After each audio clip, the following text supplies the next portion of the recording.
Hello. You're listening to What the Fuck Do We Know?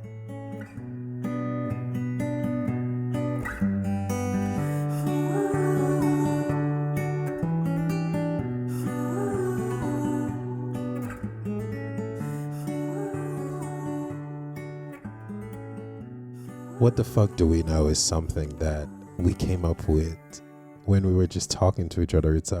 It's what we like to call our child. It's been an amazing journey.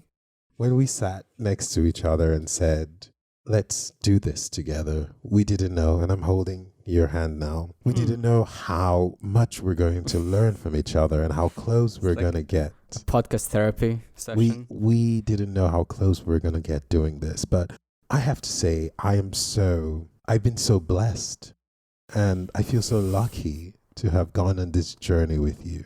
Thank you so much. Wow. Chills. Literal chills. Nothing. Literally nothing. Wow. Oh my God. I'm in tears right now. I feel like I just watched a Trump's performance. Hard segue. It's a pile of bullshit. How dare you? Excuse me, let's not be disrespectful about presidents. Right. Former presidents. Okay? Right. So watch your mouth. So are you saying that your speech is worse than No, I'm Trump's? just saying that you shouldn't disrespect Trump. I didn't give a speech. I just bared my heart to you, and you call it a speech. Oh, God, this is what I go through. This is literally the type of shit that happens when you're such an open person and you're such a transparent person who likes to just give your emotions to people. And I'm sorry, transparent. You just lied about the entire history of our podcast. Of the name, and then you said you're transparent. How did I lie about the name? Because we didn't come up with it together. I mean, excuse me for trying to to give you some of the, praise, like what we call it, collective praise. See what I did there? Collective credit. Actually, yes, okay. Collective praise. I'm going to be honest. I was the genius behind the name of this podcast. No, I originated this podcast. This was my child. You're like a stepfather in this situation. Although I don't think my child has. I'm a foster child. Foster father. Why? If the parent is still there and still active in the child, what is the foster father doing? Okay. Exactly. Ask yourself these questions before you say stupid shit. Take back my praise. Good. I don't need your praise. You do. I have plenty. Also, collective praise you said doesn't exist. What do you mean? Well, the same as... Things just got serious. Well, the same as with collective blame. Because blame and praise are moral categories. And moral categories can only be assigned to individuals. Oh, he's so in smart. My opinion. What do you mean? Why? What do you mean? Come on. No, because like moral judgments, right? Let's talk about blame. Blame. Okay, but blame and praise, they're both moral categories. Okay. When you do something good, morally, I praise you. Okay, and what Bad, would you blame you. What would collective praise look like? You are, because you are part of a group, you're getting praised, even though you might have not done anything. Is that collective praise? So I would assume that this group has done something. Right. Okay, so you should have started with that. The group, yes.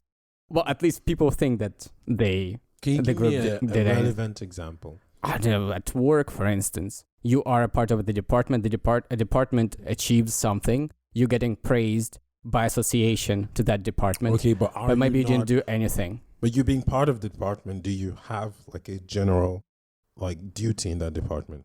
Right, but let's imagine that you didn't do anything. Well, story of your life? That's very far from truth. Just want to mention, very, very far. Okay. If anybody is listening from work... They don't even know you.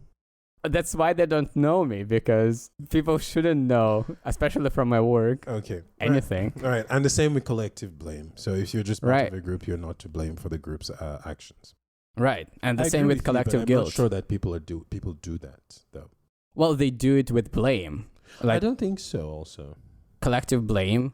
Well, let's talk about collective guilt because you bring it up. How does collective guilt even, I don't know, because guilt is felt by the person. It's felt by you. I can consider you guilty of something. Well, but yes. that doesn't imply that you will feel guilty.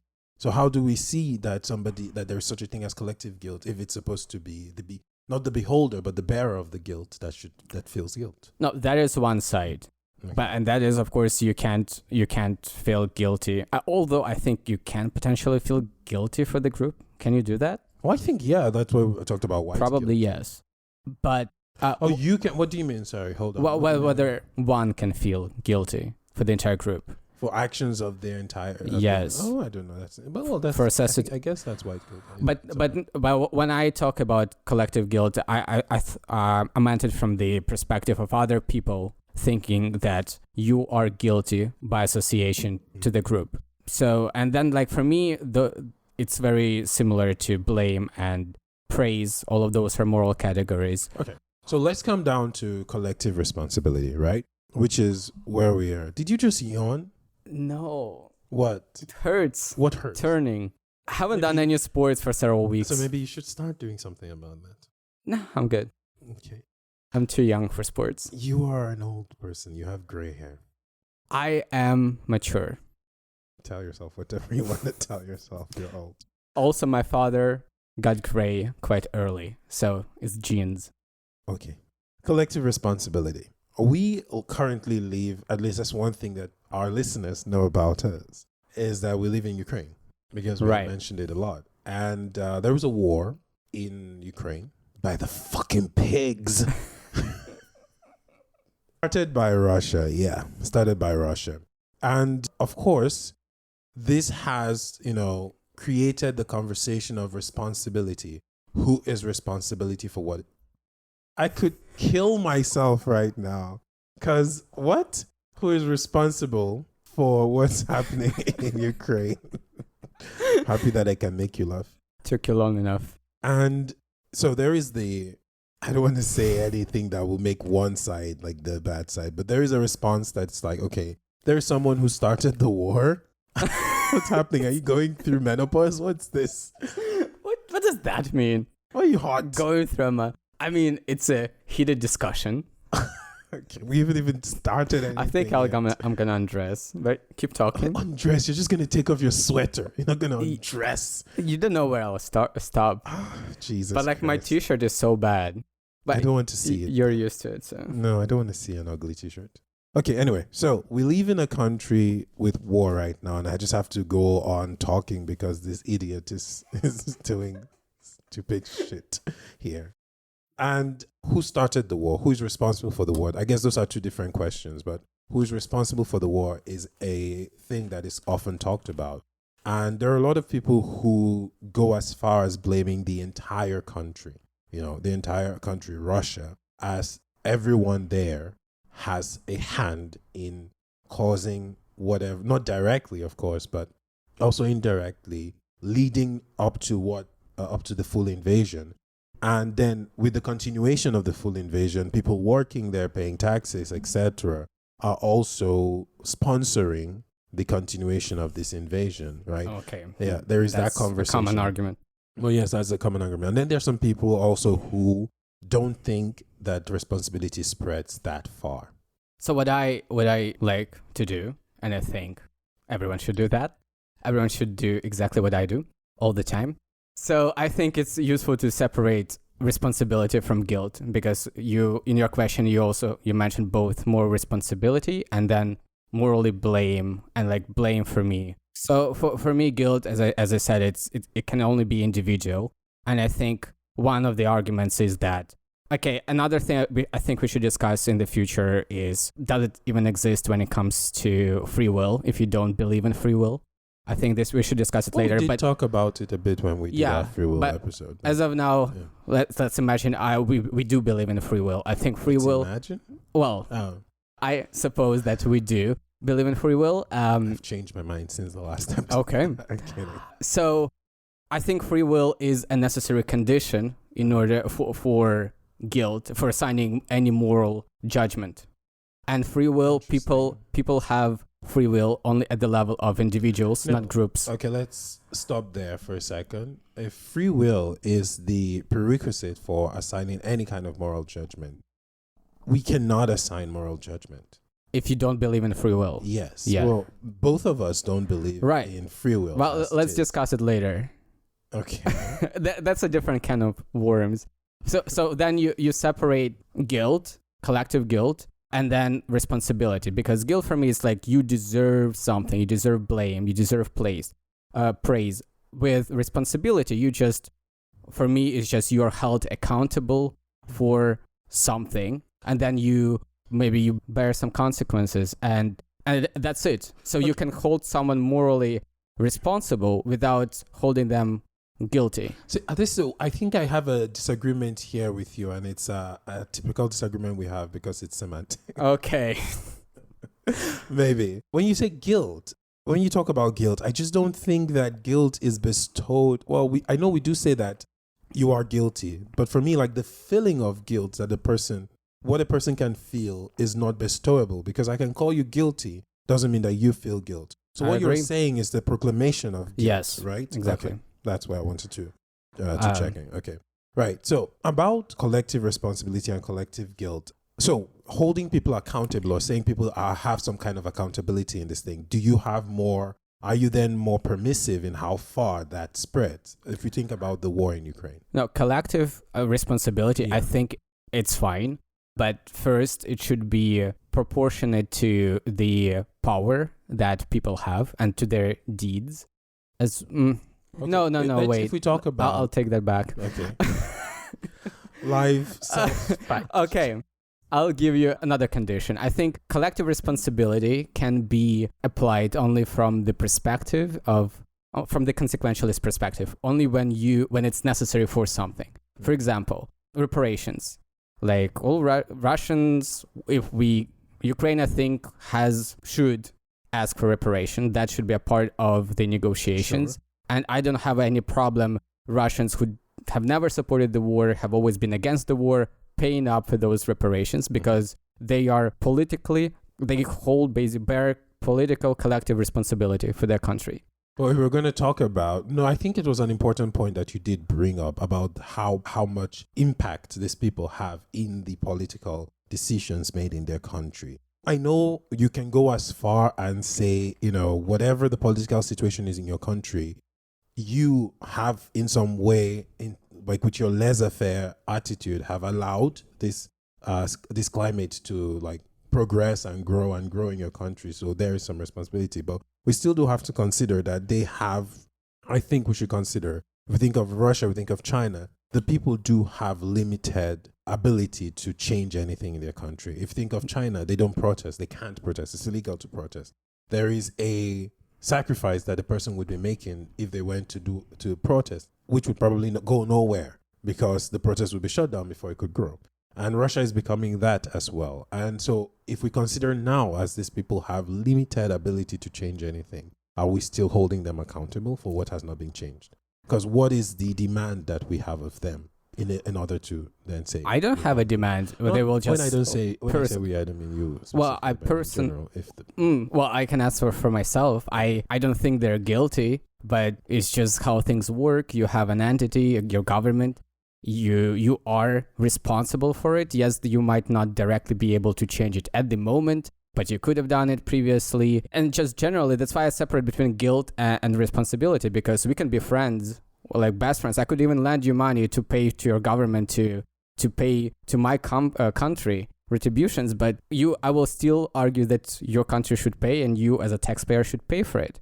But what I think when I said consequentialist perspective, it can only be justified from the consequentialist perspective. So I don't say you deserve to pay. You pay because you deserve to pay. I say it because Ukraine needs money.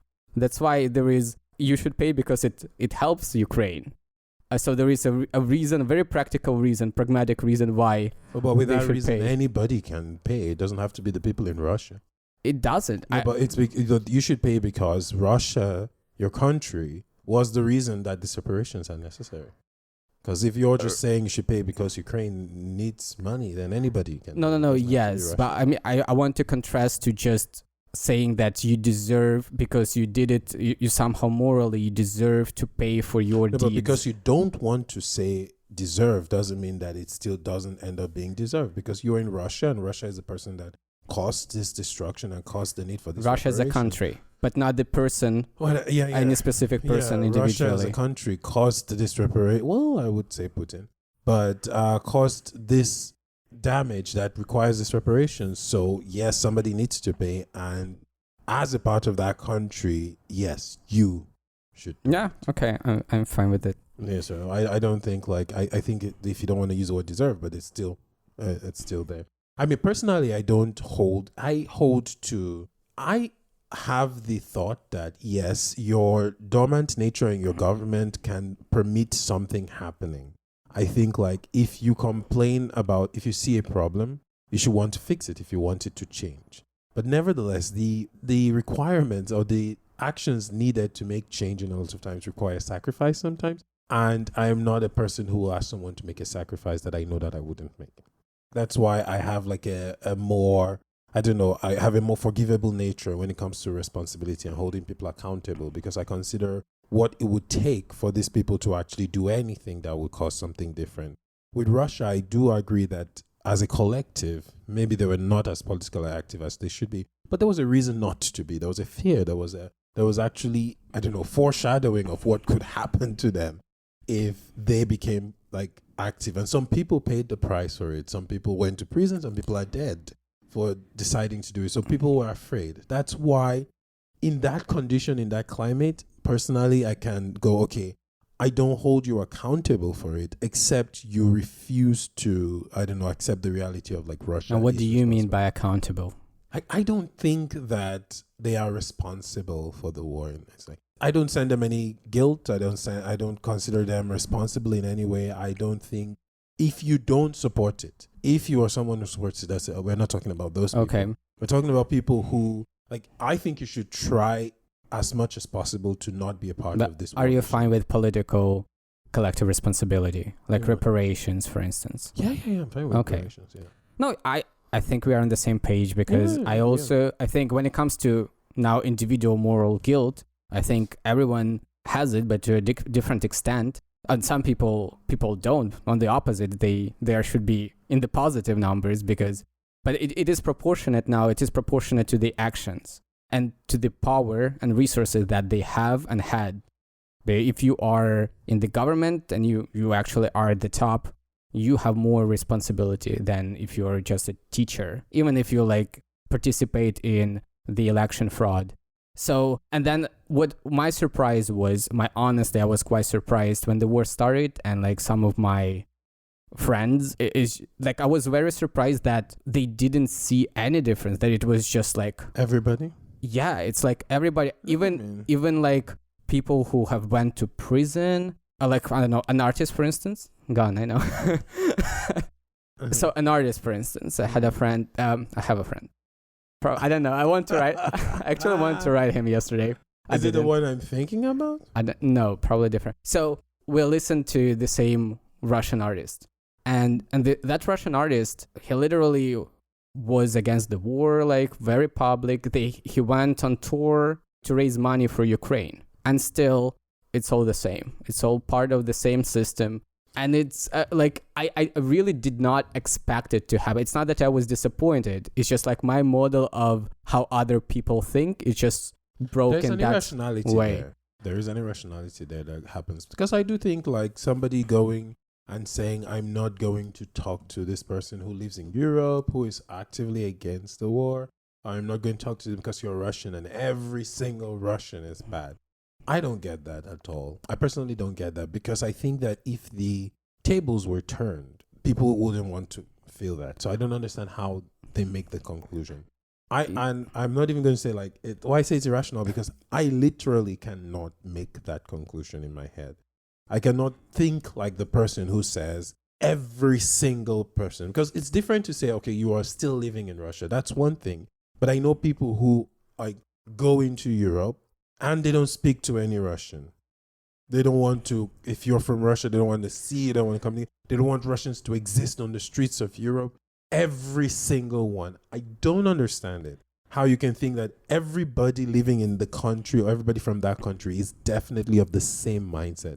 Because then it continues with the thing where you say like, all Russians think alike. Oh, this is Russian behavior. This is how Russians do this. I don't understand it personally. because it's not possible that they have the same mindset. Yeah, it just doesn't. For me, it doesn't compute at all. 1 million people just doing, all people doing something, whatever it is, it already doesn't sound realistic. Yeah. Or all people are. Okay, No, it's not maybe some possible. biological Because things. if you have if you can say well, yeah, oh, sure, sure. Well, all of us have brains to some extent. Well, that's why I don't want to speak in extremes, even in this case, right? No, the thing is, when you're thinking of ideology or behavior, you acknowledge that where you are from, there is a diversity of thought. That these people don't most of them don't think everybody here has some kind of uniform nature of thinking. Mm-hmm. And they acknowledge that there's a diversity of thought here. But when it comes to and it's not like living in Russia, that's a different, people, just Russians everywhere. I was here and I heard some people speaking Russian and I was like, oh, Russians, yeah. I'm like, how does that happen? How do you not think that it's possible that, and also it's very popular that people there are anti-government? In absolute numbers, yes. In relative, I think the majority still supports Putin. I'm not saying that the majority, but I'm just saying yeah, it's obvious that people, it's still tens of millions of people are anti-government. So it's not possible that all of them just have the same mentality. And I think people just apply different. It's just a very big double standard issue. You they don't apply the same standard to themselves, and not only themselves but other Ukrainians. Because I mean, let's be honest, if most of Ukrainians happen to be in Russia, they would behave the same way. There are very few people who are very ideologically driven. And it's in every society. And those people, they will do follow their ideology no matter what. Yeah. But those are the small minority. Well, most people just follow whatever, follow the mass, just follow whatever is the norm. Yeah, but it's not that direct that you follow. You actually feel it. Yeah, but then you actually develop your values around it. So you actually think it, but you're just not as driven and as, Well, are you talking about ideological people or just general people? No, I'm talking about the swamp, as they call it. I think the swamp really doesn't think that much about the swamp. It sounds so derogatory, I know, but I think they use it in political science, so I don't know. The general mass doesn't think that much about it. I don't think that people are. I think that if you asked people about their values, they would say the most generic things. I don't think that people have thought about it. I don't think that people have developed their values around anything. They have values are literally just inherited. Okay, do you think they think this way? Or do you think they think nobody they have likes values? to think that exactly. Nobody likes to. But the thing is, what I'm telling you is that they haven't thought about it until you ask that question. And when you ask that question, they will develop the values to tell you. But it sounds condescending, but I'm saying this in all seriousness because I just didn't used to think about things that much as well before. Because I had an answer to things that was passed on to me, either from family, from parents, or from God, or from church. I agree that there's social packages. So if you ask someone who has grown up all Christian and has all these things, what are your values? Their values are whatever God says are their values are, and they just don't put thought into it. And it's not a bad thing. I'm just saying that's the norm. No, I agree that's how it works. But religion is probably the biggest package. Sure. Well, I don't know how to call it, social package, package of social norms, I guess. That exists out there, I think. But I'll just give you one example, another example to exemplify. It's full of examples. So recently I discovered Ukrainian Reddit, Ukrainian part of Reddit. Oh, I showed you. Do you remember the email that we saw? And that was from Ukrainian Reddit. No, I didn't. I don't. What? It's just saucy. I can't say it on the Okay. On the Lord's internet. Right, because we might not get advertisements. So, the question was very banal. It was something about give a praise. What do you respect the opposite sex? Something standard Reddit relationship topic. And then it was mostly the answers were it's not about gender. It's about people. And this one answer at the top was, I don't judge people by their association to gender, sex, ethnic group, race, blah, blah, blah, blah, blah. I judge people by their own merit and eat everyone individually. P.S. Of course, all of the above does not apply to Russians. And of course, it wasn't Russians. It was a derogatory word. I don't no matter, I hate Russians or something like that. No matter age, race, or not race, of course, gender, whatever, blah, blah, blah, blah. Sexual orientation. Yeah, I don't think it was there. And it was like, so this is a super hyper progressive person. Like, okay, quite progressive person by Ukrainian standards. I'm sorry, that Russian Otherwise, thing no, just cancels the progressiveness. Exactly. When it comes to everything except for Russians, they are very progressive. I mean that how except for Russians just cancels. I know. And how does it live within one brain? It's a thing. That's why I'm saying, like, I feel like, okay, I'm giving space in my head to just think. And I've told you when I've mentioned it before, people say, oh, because you're not from here. But I know you and you don't think like that, do you? Are you a secret? I pretend, yeah. Right. No, but I know other people who don't think like that. So I just personally cannot compute like how you get to that point. Where these two things, and it doesn't create like a cognitive dissonance in your head. And it's right, like the next sentence. Yeah. In the same so he knows to write it.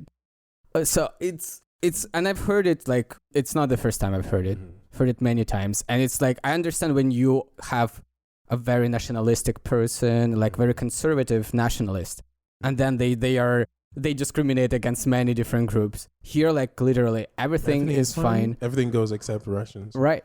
It is bizarre. But just talking about like collective responsibility, there's this thing, white guilt in the US, which is something that I find fascinating because I do think that how common is it? Well, it's what is interesting about it is the response and or what the people who think about white guilt, how they behave. So there are black people who do consider white people like this. It's a very small, like minority of black people who consider white people evil, based on racism and segregation and all of the shit that was done before. And they have just an inherent distrust for white people. I'm one of them. Good to know. Better late than never.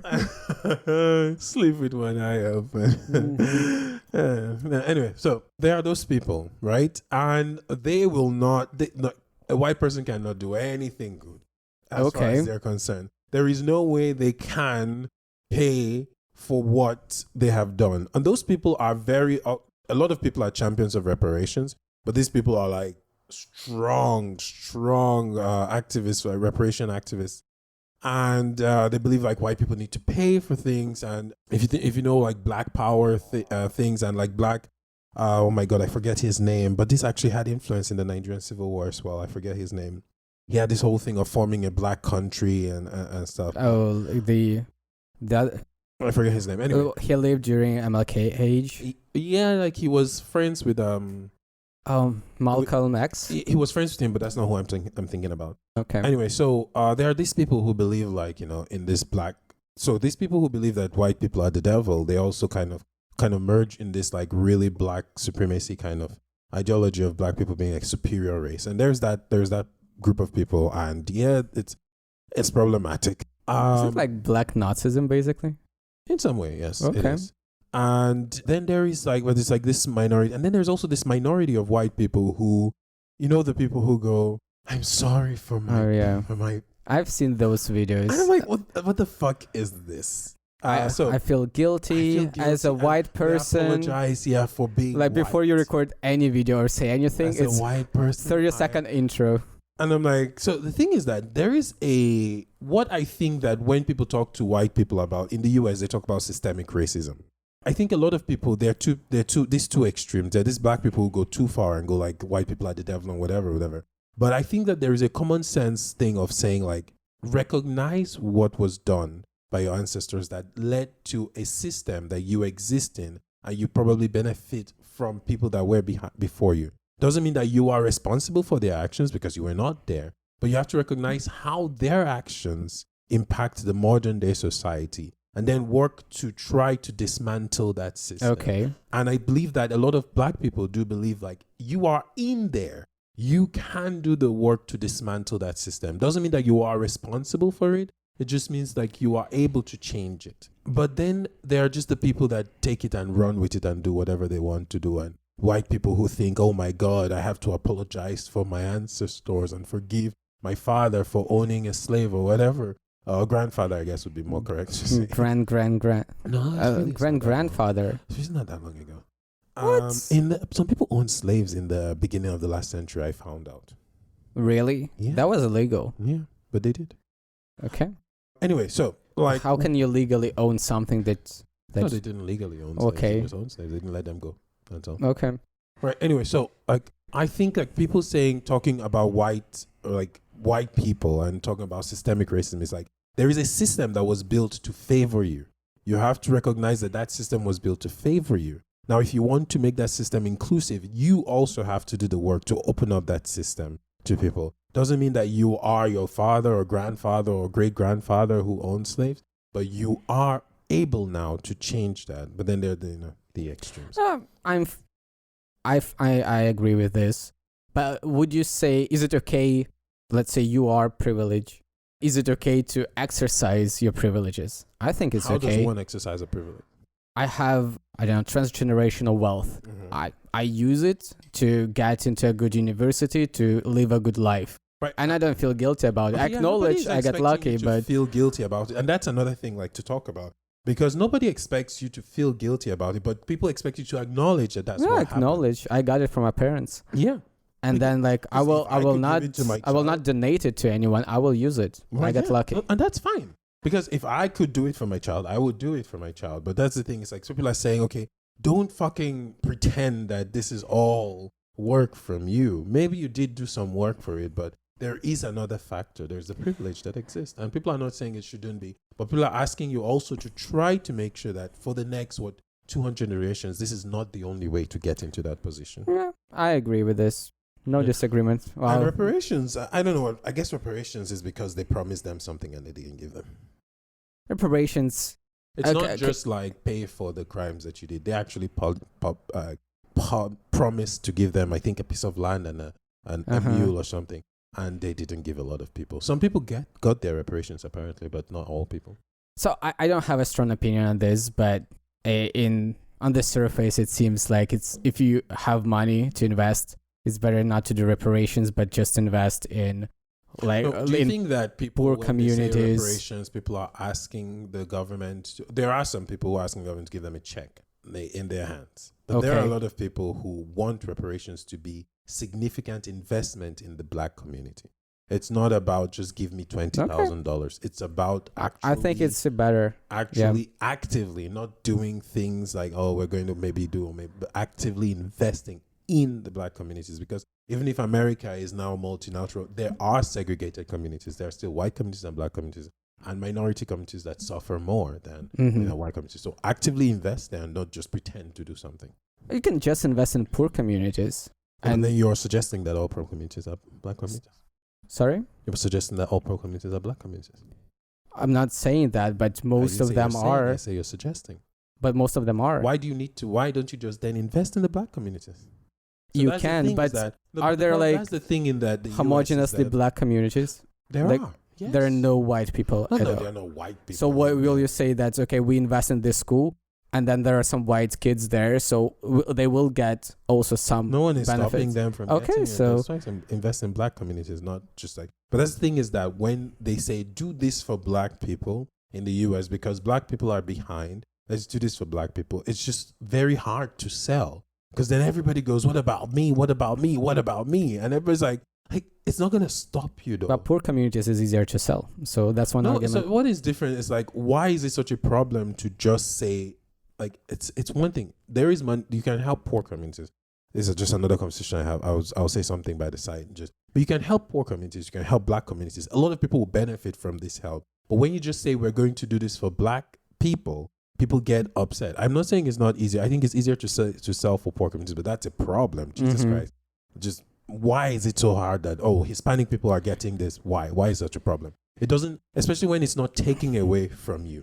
That's the thing with Americans. They have this idea that any money that goes to something else has to be money that was supposed to go to them. Not supposed to, but we do have a limited budget, right? No, you do, but there is allocate still budget. Allocation of budget. Yeah. So, for example, in the US, with this hurricane coming up, there is money allocated to immigration, actually working with immigration. And then there is money allocated to disasters. And this organization has money that is allocated to disasters. but there was money given to it. And then there is this information that the Democrats took this money and gave it to the immigrants, money that was supposed to go to the, it's not the same. Budgets are allocated for a reason. They Every are, time but then something you can comes to- reallocate things. No, but every time something goes somewhere, doesn't mean it was supposed to go another way. If you have a military budget, it doesn't mean it would have gone No, to education. I agree. So You can't say that it goes from this specific place to another. so this is the for another argument expense. that Americans like to have. It's Okay. ridiculous. It is ridiculous. They I agree. gave $10 billion to Ukraine, and they're giving this is the money it's like FEMA money. They're giving 10 billion FEMA money to immigrants. I'm like, no, though. That's why budget allocation is done. What's happening here? But that's a side thing I wanted to talk about. Yeah. Yeah. Let's cycle back to Okay. collective responsibility. Yeah. Let's talk about free will and collective responsibility, because we And promised to, collective or well, individual responsibility. both can. Okay, so from my We perspective, promised to whom, by the way? our dedicated listeners. So from my perspective, a responsibility, like moral judgment, Okay. like blaming someone or praising someone, that requires free will. So from my perspective, not only collective guilt does not exist, even individual guilt does not exist. Okay. But I'm fine with, so what I use is responsibility. I personally try not to, but it's impossible not to, but not to experience blame towards other people. So, but I can hold them accountable, and that for me is individual or collective responsibility. Honestly, for me, I don't pass moral judgment, of course, because it will have to require me saying this person did this of their own free will. That being said, I am fine with other people passing moral judgment. I will not argue with it, because if it creates a world which is just safer for me, that's fine. Because when we're talking about passing moral judgment, we say someone is bad and we want to take them out of society because they're bad, for example. We can go back and forth about how this person came to kill this person, how this person came to murder this person, but the person is a murderer because a murder has been committed. I wouldn't like a murderer to be on the street where I live. So I personally, internally, I would have a conversation about if this person did it free will or not. But if you calling this person a bad guy gets them off my street, I'm cool with it. Okay. I don't have Is it to, possible to take them off the street without like morally blame them? I think that in our society it's not possible because we have this legal system. As of now, or generally for people, it's impossible? As of now, because a lot of people believe in free will. So it's not possible. But theoretically, do you think it's possible? We'd have to come up with another way to to proclaim accountability. Because you said you can hold them accountable, but what is the system? What are they how are they then accountable for just for doing? That's all? Yeah. It's like, I don't know, you are... So in that case, a murder has been committed, and we hold this person accountable for the murder. We have a legal system that people can argue how this murder came to be. That's why we have manslaughter, we have blah, blah, blah. And people can get off without going to prison for a murder because a jury or a judge or whatever legal power finds it that these people had good enough reason to commit this crime that it doesn't make them wrong. And it doesn't make them bad people.